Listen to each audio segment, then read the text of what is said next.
America के student वीज़े, छोटी आंख वाले गैर मुल्की लोग और एक हिंदुस्तानी औरत। सबसे पहले बात करते हैं अमेरिका के स्टूडेंट वीज़ों के बारे में। अमेरिकन गवर्नमेंट जो है, जो ट्रम्प गवर्नमेंट है, उन्होंने ऐलान किया कि जितने भी दुनिया में अमेरिका के स्टूडेंट वीज़े इशू हो रहे हैं, उनको थोड़ी देर के लिए पॉज किया जा रहा है, यानी देना बंद कर दिया गया है। उसकी वजह यह है, काफ़ी ज़्यादा अमेरिका के अंदर कहते हैं अनरेस्ट हुआ है, हंगामे वगैरह हुए हैं। खासतौर पर फ़लस्तीन का नाम लेके वहाँ की यूनिवर्सिटियाँ जो हैं, जो बहुत प्रेस्टीज यूनिवर्सिटी हैं, मतलब है ये बहुत आला किस्म यूनिवर्सिटी हैं, जिनका दुनिया में नाम है, एक तारीख में नाम है। वहाँ पे उन्होंने उनके कैंपस वगैरह को एक किस्म का एक वहाँ बहुत गंद वगैरह मचाया, वहाँ पे एहतजाज किया। बाकी जो स्टूडेंट जो सही पढ़ना चाहते हैं, उनकी ज़िंदगी में अजीरन किया वो फ्रीडम ऑफ स्पीच के नाम पे, यानी इजहार राय की आज़ादी के ऊपर आके। अक्सर हमारे लोग कह रहे होते हैं कि वेस्ट जो है, मगरब दुनिया जो है, वहाँ इजहार राय की आज़ादी है। उसी की एग्जाम्पल दे के हमारे मुल्क के अंदर जो कोई मामला हो रहे होते हैं, कहते हैं जी देखो हमारे मुल्क में इजहार राय की आज़ादी नहीं है। उसी का नजायज़ फ़ायदा उठा कर आपको पता है, ये यूट्यूब के ऊपर भी कहते हैं अपनी मर्जी के जो थंबनेल निकाल के हमने इज़हार राय की आज़ादी को बना लिया, जिसको हमारी गाली को निकाल दो, झूठ बोल दो, पकड़ने वाला कोई ना हो, इसको हमने इज़हार राय कहते हैं आज़ादी का नाम दे दिया। अगर किसी को पकड़ो तो भाग के अमेरिका की इन मुल्कों की एग्जाम्पल दे रहे होते हैं। अक्सर मैं इस बारे में जब जाके बात की, भाई ने इज़हार राय की आज़ादी का मकसद जो होता है वो ये नहीं होता कि आपको झूठ बोलो और किसी पर इल्ज़ाम तशी करो, बाद में इल्ज़ाम सही साबित हो, चुप करके आप पतली गली से निकल जाओ। इसका एक ना एक दिन इसका हमें भुगतना ही पड़ना था। और आज भी आप चेक कर सकते हैं कि पूरे यूरोप के अंदर इज़हार राय की जो आज़ादी है, जो फ्रीडम ऑफ स्पीच है, उसके ऊपर मुकम्मल तौर पे उन्होंने चेक एंड बैलेंस लगाना शुरू कर दिया है। आप जर्मनी में चेक कर सकते हैं, इंग्लैंड में चेक कर सकते हैं, वहाँ फेसबुक के ऊपर, एक्स के ऊपर, वहाँ पर कोई भी जो लोग पोस्ट करते हैं, उसकी बुनियाद पर लोगों को गिरफ्तार वगैरह किया गया, सजाएं दी गई हैं। आपके ऊपर कई मिसालें हैं, इंग्लैंड में भी कई मिसालें हैं इस बात के ऊपर, और अमेरिका के ऊपर भी अब इसके ऊपर काफ़ी ज़्यादा चेक एंड बैलेंस किया जा रहा है। क्योंकि उन्होंने चेक किया है, कई लोग वहाँ आते हैं, अमेरिका की जो फ्रीडम ऑफ स्पीच है, जो इज़हार राय की आज़ादी है, उसका फ़ायदा उठाकर अमेरिका से नफरत भी करते हैं, वहाँ अनरेस्ट पैदा कर रहे हैं।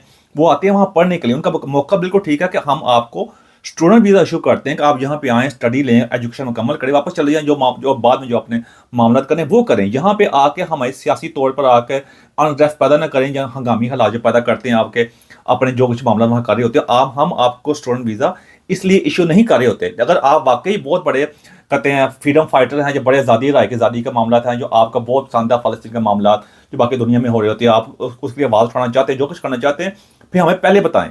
हम आप कहेंगे ये हम अमेरिका में ये काम करने जा रहे हैं, हम स्टूडेंट वीज़ा हमें नहीं चाहिए, हमने ये काम करने, पहले बताएं। किसी को स्टूडेंट वीज़ा इशू नहीं होगा। उनका जो सरकारी मौक़िफ़ जो आया वो यही है कि हम जब आपको स्टूडेंट वीज़ा इशू करते हैं, वो स्ट्रिक्टली तौर पर वहाँ पे पढ़ने के लिए होता है, ये काम करने के लिए नहीं होता। उससे क्या होता है, बाकी जो लोग होते हैं उनकी ज़िंदगी मुतासर होती है, इसको सामने आते हैं। उन्होंने इसके ऊपर काफ़ी ज़्यादा उस पर चेक एंड बैलेंस लगाया कि अब जिसका वीज़ा वगैरह इशू होंगे, उनके सोशल मीडिया अकाउंट वगैरह चेक होंगे। ये चेक किया जाएगा कि वो सोशल मीडिया के ऊपर कितना एक एक्टिव है। सोशल मीडिया का मतलब ये नहीं कि वहाँ पर बिल्कुल सोशल मीडिया का आपका अकाउंट नहीं हो सकता, बिल्कुल है, लेकिन वो देखना चाहते हैं कि आपकी एक्टिविटीज़ क्या हैं, आपके पीछे बैकग्राउंड के अंदर आप किस किस्म के इंसान हैं। क्योंकि देखा जाए तो पूरी दुनिया इस वक्त, पहले होता था ना, हम गली मोहल्ले में खेलते थे, आपस में बातचीत करते थे।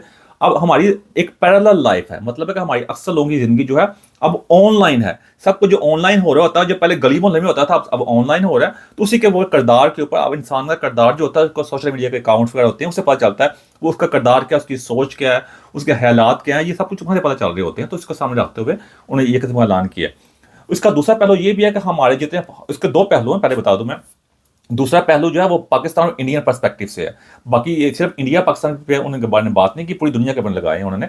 अगर हम पाकिस्तानी पर्सपेक्टिव से देखें, हम अक्सर बात करते हैं ये सारे काफर है ना, ये है तो वो है, हम अमेरिका को साजिश का भी कहते हैं, सब कुछ कहते हैं, लेकिन हमारी सबसे बड़ी ख्वाहिश जो होती है, मैं कईयों को जानता हूँ, मैं ज़्यादा बात लंबी करना नहीं चाहता, वो इन्हीं मुल्कों में, अमेरिका की प्रेस्टीज यूनिवर्सिटियों के अंदर, यूके, अमेरिका और कनाडा वगैरह, यूरोप में, वहाँ अपने बच्चों को भेजना चाहते हैं। वहाँ तलीम हासिल करो जाके, वहाँ पे आके, और वहाँ बड़ी बड़ी कहते हैं आके, बड़े फ़ख्र से कह रहे होते हैं, ये मेरा पुत्र ना अमेरिका जो पढ़ने गया होया। कई हमारे जो उलमा हज़रात भी हैं, बड़े बड़े नाम जमात इस्लामी के भी, उनके बच्चे वहाँ जाकर पढ़ते हैं और बड़े फ़ख्र से बता रहे होते हैं। वो शहरयार अफरीदी भी था, उसकी बड़ी वीडियो मशहूर हुई थी, आप जाके ऑनलाइन चेक कर सकते हैं, मेरे यूट्यूब में मौजूद भी है। वो बड़े जाके अमेरिका की कहता, अमेरिका की बेटी के बारे में बात कर रहा था और अपनी बेटी को वहीं छोड़ के आया था जाके अमेरिका पढ़ने के लिए। यानी ये हमारी मुनाफकत है, और हमारी जितनी भी बड़ी बड़ी बातें हैं, और मज़हब के नाम के ऊपर हमने जो पाकिस्तान के अंदर जो लोगों की ज़िंदगी को जीर्ण किया हुआ है। बात मज़हब के ख़िलाफ़ की बात नहीं है, और ना किसी का हक़ की है, ना किसी के खिलाफ की है, बात है इंसाफ की और सच की है। वो ये है कि जितनी भी इस्लामी हिस्ट्री उठाकर देख लें, आखिरी दौर जो उस्मानी सल्तनत का है ना, एक भी यूनिवर्सिटी ऐसी नहीं दे सके जहां हम अपने बच्चों को भेजते हों, वहां जाकर तलीम हासिल करते हों, फ़ख्र से कहते हो ये मेरा बच्चा जो है इस्लाम की इस्लामी सल्तनत की इस किस्म की यूनिवर्सिटी में पढ़ के आया और दुनिया में इनकलाब बर्पा कर दिया, ये चीज़ ईजाद की है और पूरी दुनिया उस चीज़ से फ़ायदा उठा रही है। एक भी चीज़ नहीं है, सब चीज़ें उन्हीं की इस्तेमाल कर रहे हैं। हमारे घरों में तो जो चीज़ें इस्तेमाल हो रही हैं, और हम आज इस मकाम में पहुँच गए हैं, सिर्फ बातें हमारी रह गई हुई हैं। इस वजह से आप देख सकते हैं हमारे पासपोर्ट की वैल्यू क्या है। उसके साथ दूसरा जो है वो इंडियन लिहाज से है।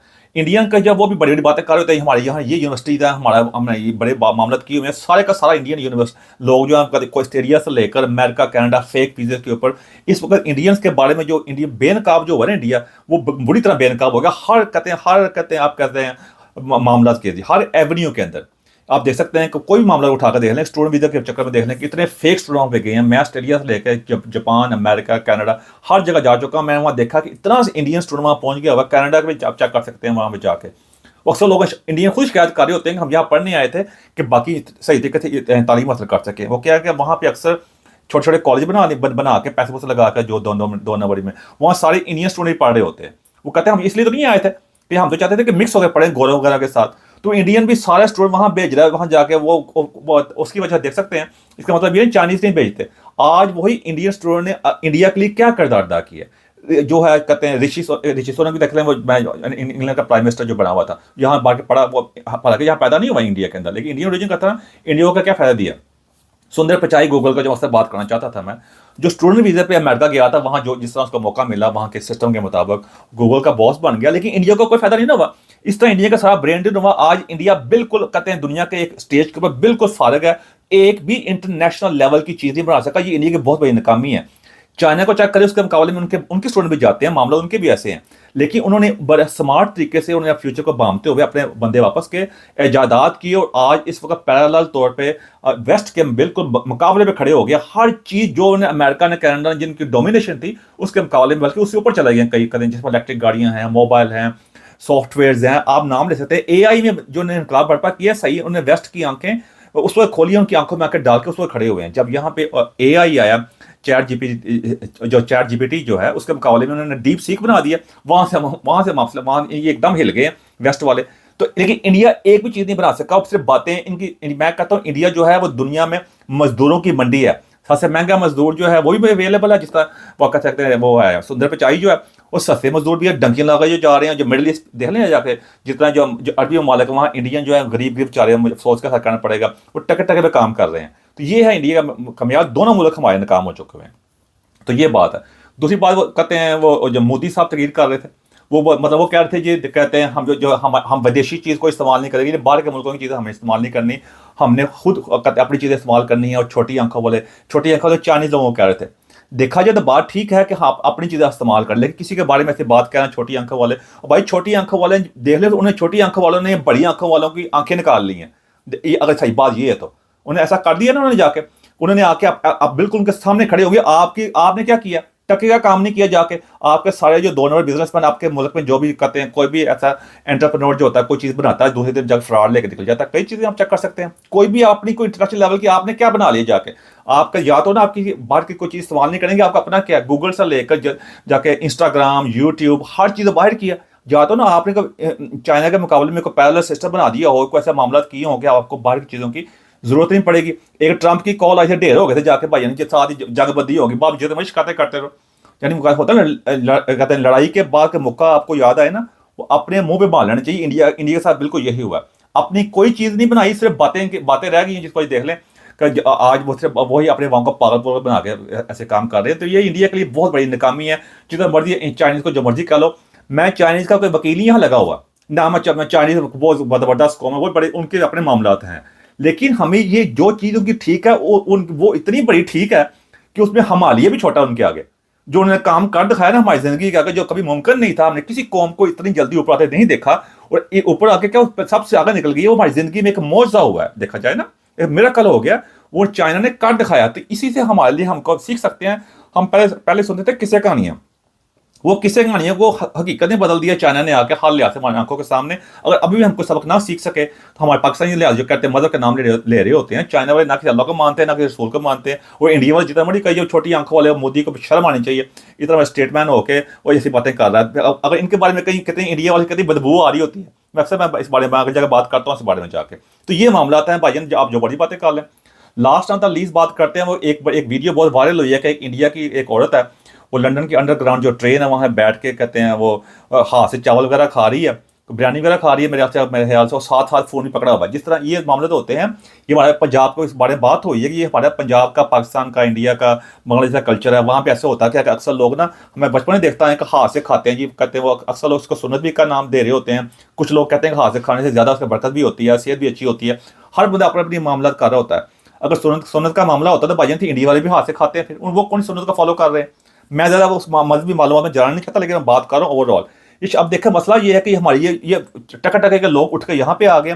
फिर उसके बाद अक्सर लोग उसके डिफेंस में बात करें कि गोरे नहीं खाते, और भाई उनका मामला कुछ हो रहा है। आप पहले अपने को चेक करें जाके, आप वो आपके मुल्क में ऐसे करते हैं, आके मुल्क इस काबुल भी नहीं है इंडिया का, लेकिन गंद है वहाँ पे आके। इतनी मतलब ये है कि 1 अरब 45 करोड़ की ये आबादी है, और सारी कौम के लिए शर्म का मुकाम है। वैसे अगर आपका सुंदर पिचाई, मैं बाबा सुंदर पिचाई का नाम इसलिए लेता हूँ कि वो तो मशहूर है ना, और भी कई नाम है, नाम बहुत लंबी लिस्ट है, लेकिन मैं आपको इसे मिसाल के तौर पे आपके सामने पेश करने की कोशिश करता हूँ। मैं ओवरऑल तो बहुत ज्यादा है, उसका बड़ा फख्र से कह रहे थे हमारा बंदा बन गया जी, तो इधर भी आओ ना फिर भाई। मैंने कहा कि आबादी आपके लिए सबसे बड़ा एटम बम जो है ना आपके ऊपर जो फटना है, जो आपके ऊपर, वो आबादी वाला ही है। ये हटकर चेक करो जाके, ऑस्ट्रेलिया से लेकर कनाडा, अमेरिका, हर जगह जाके लोग इंडिया नफरत करते, इतने गंदे हैं जिसको इंतहा कोई नहीं है। इतनी बड़ी आबादी होगी भाई, फिर गंद पहुंचेगा ना बाहर आके। जिस ऑस्ट्रेलिया में मैं गया था, वहां जाके बैठे होते हैं गंदे, जाकर बॉलीवुड के गाने सुन रहे हैं। फिर दूसरी बात यह है कि मैंने और भी चीज़ एक्सपीरियंस की है। मैं अक्सर, मैं जब जाता था ना, कहते काम कर जाता हूँ, मैं ट्रेन वगैरह पे बैठा होता हूँ, अक्सर इंडियन साथ बैठे होते हैं, उनसे इतनी ज़्यादा बदबू आ रही होती है मसालों की, और जैकटों से, फिर यहाँ टिक्के वगैरह भी लगाए होते हैं, उससे कोई फर्क नहीं पड़ता, लेकिन ओवरऑल बड़े बने होते हैं, जाके इतनी गंदी, घर से बाहर निकले हो, आपके मुल्क में सब कुछ सबसे बदबू आ रही होती है, वहाँ तो किसी पता भी नहीं चलता। यहाँ पे लोग बोलते सिर्फ इसलिए नहीं है कि यहाँ कानून है, वो अपने आप को रेसे कहलाना नहीं चाहते, इस वजह से ज़्यादा बोलते नहीं। अंदर से मैं कई लोगों को जानता हूँ, मैं ऐसे वाक़े पेश आ चुके हैं, वो नफरत करते हैं, इनके पास बैठना मुश्किल होता है, इतने गंदे लोग हैं इंडिया वाले। एम नहीं इनके बारे में कहा जाता है कि इतने गंदे लोग हैं। मेरे साथ खुद वाक़या पेश आया हुआ है। मैं एक जगह मैं जॉब करता था, मेरी एक गोरी थी, वो मैनेजर थी, तो उसके साथ जो बैंक के अंदर जो कैशियर थी वो इंडियन थी। तो उसने मेरे से बात की, उसने कहा देख मेरी जो कैशियर है, वो उससे खुद डर के मैंने बात नहीं कर सकी ताकि बुरा ना मान जाए। गोरे ने उनके बचपन में बताया गया, ऐसी बात करोगे लोग बुरा मान जाते हैं, कल्चर में एलिमेंट होता है। उसने कहा अगर तुम बात कर लो तो कहती है वो मसला ये है कि ये आती है रोज़ के सालों की इतनी बदबू आ रही होती है, बात खड़े होना मुश्किल होता है। कस्टमर ने भी कंप्लेन की है, लेकिन मैंने बात करने की हिम्मत नहीं हो रही। तो फिर उसने मुझे कहा, मैंने वो इंडियन अपनी जो स्टाफ थी उनसे बात की, मैंने कहा कि आप कहते हैं बहुत अच्छा, कहते हैं आपकी खुशबू आती है, कौन सा परफ्यूम लगाती हैं? कहती मैं आज तक परफ्यूम लगाया नहीं। तो मैं कभी आपसे खुशबू कौन सी आ रही है? कहती मसालों की आ रही है। तो मैं कहा देखें, हमारे मेरे लिए तो ठीक है, मैं तो हमारे सेम कल्चर को हमारे लिए ठीक है, इनके लिए ठीक नहीं। तो आपकी दरख्वास्त यही है कि आप ना परफ्यूम वगैरह लगा के आया करें, ताकि आप इनके लिए बात करना मुश्किल ना हो आपके लिए। फिर उसको थोड़ी सी मेरी बात समझ आई, बाद में उसे थोड़ा हल्का फुल्का परफ्यूम लगाना शुरू किया। ये है ये इनकी जाहलियत, इतनी बड़ी बात है, जाहल ज्यादा है यहाँ इंडिया में, बहुत ज्यादा जाहलियत है, इतने गंदे लोग हैं जिसको इंतहा कोई नहीं है। एक टाइम था ना इंडिया बहुत ऊपर गया, अब वो एक खास पीक पे पहुंच गया इंडिया, अब उनका डिक्लाइन शुरू हो चुका हुआ है। जो लोगों ने पहले बातें नहीं ना की थी, जब एक चीज खास हाथ पे पहुंचती है, लोगों का सब्र का पैमाना लबरेज होता है, अब उनसे नफरत होना शुरू होगी, इनका सारा गंद उठ के बाहर आ गया। अब ये ना कहना मैं इनसे नफरत करता हूँ, मैं इंडिया के हक में बहुत ज्यादा मेरी वीडियो मौजूद है, चेक चेक कर लें, उधर आके बड़ा कह रहे होते हैं, बड़ा जबरदस्त है ये, बहुत आप बड़े अच्छे हैं, आप बड़ा सच बोलते हैं, अपने बारे में सच सुनने की हिम्मत रखो। मेरा कहने का मकसद ये है आपका, कहते ये देख लो जाके आपका क्या हाल है। इतने वही बार बार कहने की कोशिश करता हूँ, आपके बाहर के मुल्क में आते हैं, उनका कल्चर डिफरेंट है, उन्होंने आपको कम्युनिकेट किया। बात सिंपल सी ये आ चुकी है, मल्टी कल्चरिज्म जो है ना, ये सकाफती जो डिफरेंट कल्चर के लोग होते हैं उनको इकट्ठे रखने का जो एक तजर्बा किया गया था बाहर के मुल्कों ने, आज उनके लिए गले का तोग बन गया। आज वेस्ट के लिए, मगरबी दुनिया के लिए, Europe, England, America, Canada, Australia जो मुल्क है ना, उनके लिए वबाले जान बन गया मल्टी कल्चरिज्म जो है, जो सकाफती तो लोगों को इकट्ठा करके रहना, जब सब लोग इकट्ठे रह सकते हैं, नहीं रह सकते हम। अब आप कहेंगे तू की कर रहे हैं होते भाई ने, अब वो चीज कहते हैं तीर कमान से निकल चुका हुआ है, अब वो चीजें वो रिवर्स होना बहुत मुश्किल है। मैं भी उसी पार्ट का हिस्सा हूं, लेकिन सारे लोग इस तरह के नहीं होते। मैं नहीं कहता मैं ठीक हूं बाकी सब गलत है, लेकिन ये ऐसा हो चुका कि वेस्ट के लिए वबाले जान बन चुका है, पूरी की पूरी दुनिया यहां ही आना चाहती है। मसला ये है, जिस दिन मैंने यूनिवर्सिटी का स्टूडेंट वीजा शुरू किया था अमेरिका से, उस दिन तक की मानी जाएगी जब यहां से लोग उठ के इंडिया, पाकिस्तान का नाम छोड़ ही दो, चाइना वगैरह जाएंगे पढ़ने के लिए, वहां के इमिग्रेशन अप्लाई करेंगे, वीजा अप्लाई करेंगे, वहां के मैकडोनल्ड्स के अंदर वहां के जाके आप यहाँ के बंदे जॉबें लेंगे, जिस तरह यहाँ से इंडियंस वगैरह बाकी लोग जॉबें लेते हैं, वहां जाके अपनी दुकानें खोलेंगे, तब दुनिया बदलेगी। इसको लिए हजार क्या लाखों साल चाहिए, वो पता नहीं, पहले भी हो सकता, लेकिन मुझे कोई चांस नजर नहीं आता जो जिस हालात पहुंचे हुए हैं। ये मामला ये है कि भाई अपने मुल्क का आप खुद रिप्रेजेंट कर रहे होते हैं। इस वक्त इंडिया की दुनिया का सब कुछ जो हो रही है उसमें इंडियंस का अपना बड़ा किरदार है जो कहते हैं। आप इस पर काफ़ी मेरी वीडियो मौजूद है, उसको ज़्यादा प्रॉन्ग करना नहीं चाहता। मेरा मकसद ये था कि आप सामने लेकर आ सकूँ कि डिफरेंट कल्चर के लोग हैं भाई का कोई खुद ही शर्म कर लो जाके आपके, फिर एक तरह से बड़ी बड़ी बातें कर रहे होते हो और बॉलीवुड को चेक कर लो जाके, फिर लंबी बातें मैं ज़्यादा आपका टाइम ज़्यादा नहीं करना चाहता। मुझे उम्मीद है कि आपको मेरी बात का जो अंडरलाइन मैसेज है वो समझ आ गया। मैं आपको कहने की क्या कोशिश कर रहा हूँ। मेरी कोशिश में यही होती है कि आपके साथ सच लेकर आ सकूँ, साथ आपको इसके ये पेश कर सकूँ कि इसका हल क्या है। सिर्फ बातें करना, सच लेकर आना, किसी को तनकीद करना आसान होता है, उसका हल पेश करना चाहिए। वो यही कहीं यहाँ पे आते हैं जहाँ कल्चर का एहतराम करें, जानने की कोशिश करें। आप अपने मुल्क को रिप्रेजेंट कर रहे होते हैं, मुल्क के आप सफ़ीर होते हैं। अगर जो हरकत करेंगे मुल्क बदनाम होगा, आप तो अपना काम कर जाएंगे, मुल्क के लोगों में नफरत पैदा होती है। तो इससे आपके अवॉइड करें, इससे हम आगे बढ़ सकते हैं। एंड होगा मेरे किसी बात जब क्वेश्चन लगे समाधान चाहता हूँ मैं। Thank you very much.